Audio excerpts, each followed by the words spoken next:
सरलष्कर ते प्रतापरावाच्या रोखाने केवढ्या तरी मोठ्याने ओरडले. घोडा टाकीत प्रतापराव हत्तीजवळ आले. शहजाद्यांना सांगा, आम्हास हा खेळ पसंत नाही. आम्ही निघतो. आणि त्यांनी माहुताला आज्ञा केली. हाती घुमाव. माहुताने हत्तीचा मोहरा लगबगीने वळविला. प्रतापरावांनी शहजाद्याला शंभूराजांचा निरोप सांगितला. संभाजीराजांच्या परतलेल्या हत्तीला घेरा टाकून मराठी घोडाईत तिरंदाज भालाईत चालले. कोणीच काही बोलत नव्हते. संभाजीराजांनी हौद्यातूनच आपल्या तिरंदाजांनी खांद्याला टांगलेल्या भात्यावर नजर टाकली. भरले भाते तसेच होते. समोर वनगाई बघून एकाही मराठी शिकार खेळ्याने हत्यार चालविले नव्हते. समाधानाने संभाजीराजांचा चेहरा त्या अवस्थेतही उजळून उठला. त्यांनी बघलेने दौडत्या प्रतापरावांना विचारले, गुजर काका, शिकार करायचीच झाली तर कसली करावी आम्ही? जी धने, रावसावाजाची, रानडुकरांची. प्रतापराव हौद्याच्या रोखाने मान उठवीत म्हणाले, हत्ती चालविणाऱ्या बिचाऱ्या शाही माहुताला माहीत नव्हते की आपल्या हत्तीच्या पाठीवर एक मावळी सिंह बसला आहे. तोही आता शिकारच करणार होता, फक्त रानडुकरांचीच. आपले सबनीस म्हणून रावजी सोमनाथ आणि प्रल्हाद निराजी यांना औरंगाबादेत मागे ठेवून राजांचे राजकारण मार्गी लावून संभाजीराजे राजगडी परतले. याचवेळी राजांनी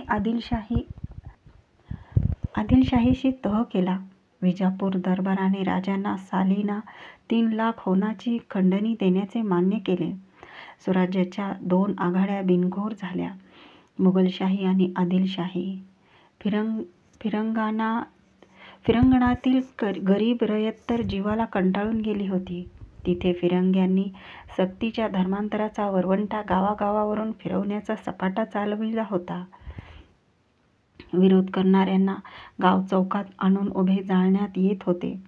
शेकडो वर्षाचा गावठाव सोडून निराश्रित त्राता नसलेली रयत कारवार कोकणपट्टीत उतरत होती. देशमुख आणि फिरंगी लोकांचा माज टापांखाली रगडण्यासाठी खुद्द राजे फौजबंदीने कोकणपट्टीत उतरले. त्यांना निरोप दिलेले संभाजीराजे आणि जिजाऊ खासे महालात गर्दीच्या बैठकीवर बसले होते.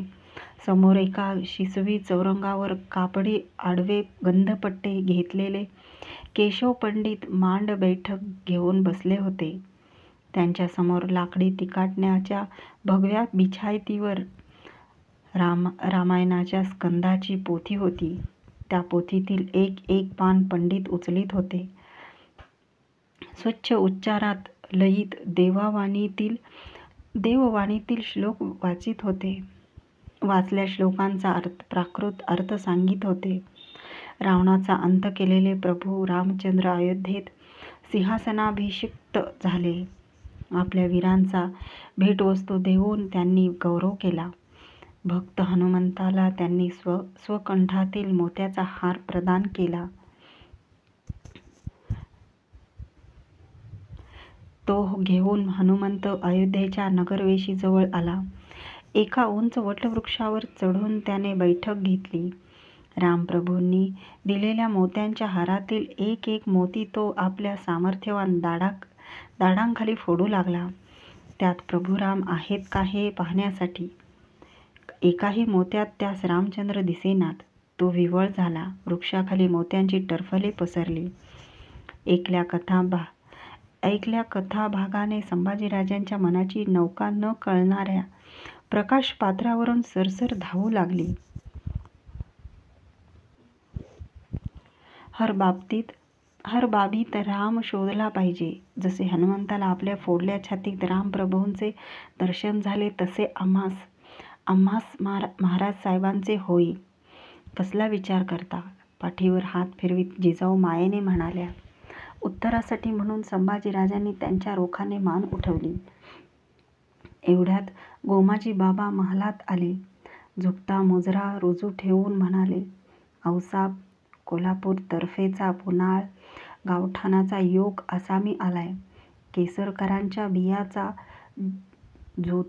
जोत्याजी म्हणतात त्याला. माणूस कसबाचा आहे.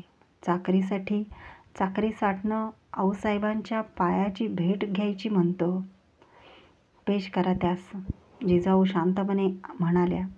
भरल्या माठाचा आणि मावळी थाटाचा तरण बांडा जोत्याजी आत आला. चांदीच्या कड्यांचे मनगट फरसबंदीकडे नेत त्यांनी मुजरा घातला. कोण गाव? जिजाऊंनी त्याला निरखीत विचारले.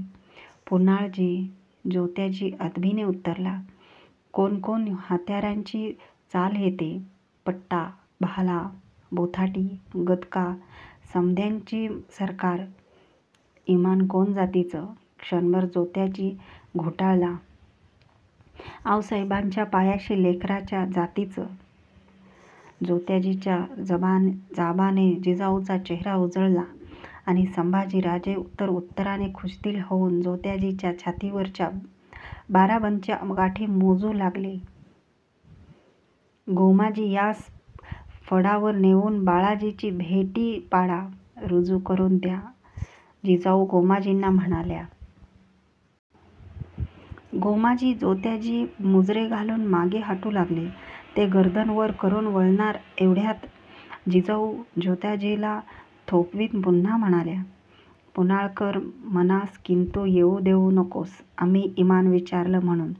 एक वेळ राज्य मिळणं सोपं जातं, पण इमानी चाकर मिळणं ते घडत नाही. रामायण हाच दाखला देते. राजांनी मंत्रीगण आणि संभाजीराजे यांच्या साक्षीने सदर बसविली. वऱ्हाड खानदेशात आपले मुतालिक म्हणून जाणाऱ्या प्रतापराव निराजी आनंदराव यांना संभाजीराजांनी वस्त्रे, श्रीफळ, विडा मरातबाने बहाल केले. त्या तिन्ही मावळी हत्यारबाजांनी संभाजीराजे आणि राजांना अदब मुजरे घातले. प्रतापरावांची मराठी फौज राजगड उतरू लागली. तिच्या कूचासाठी पाली दरवाजावरची नौबत घुमू लागली. ती ऐकताना संभाजीराजांना वाटले, आमची फौज लष्करानिशी आमच्या पाठीशी घेऊन दौडीवर जाण्याचा योग आम्हास केव्हा येणार? आता राजगडावर राणीवसा, मंत्रीगण, 18 कारखाने फोड सर्व ठिकाणी संभाजीराजे मानले जात होते. राजांची चालती बोलती सावली म्हणून. धाराऊचा आणि येसूबाईचा तर आता गडावर काळीज मेळ जमून गेला. येसूबाई धाराऊला मामीसाहेब म्हणत आणि मानित होत्या. धाराऊ त्यांना सूनबाई म्हणत होत्या आणि लेक म्हणून मानित होती. दररोज दिवस उगवताना सूर्याचा आणि मावळताना दिवट्याचा नमस्कार जिजाऊंना घालण्यासाठी ती येसूबाईंना खासे मोलात घेऊन येत होती.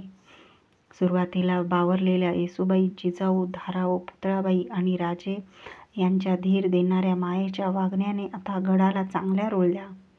फक्त एकाच महाली त्यांची जबान कशी जखडल्यागत होऊन जात होती.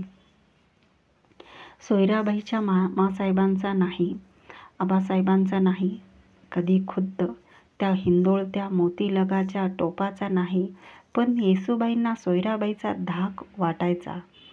ह्या मामीसाहेब येसूबाईंना त्यांच्या जळजळीत गोरेपणामुळे म्यानखेच करून उन्हात गडाच्या तटबंदीवर तळपत ठेवलेल्या हत्यारासारख्या वाटायच्या. बोलता बोलता सोयराबाईचा शेंडा नकळत लालावून येतो हे येसूबाईंच्या नजरेतून सुटले नव्हते.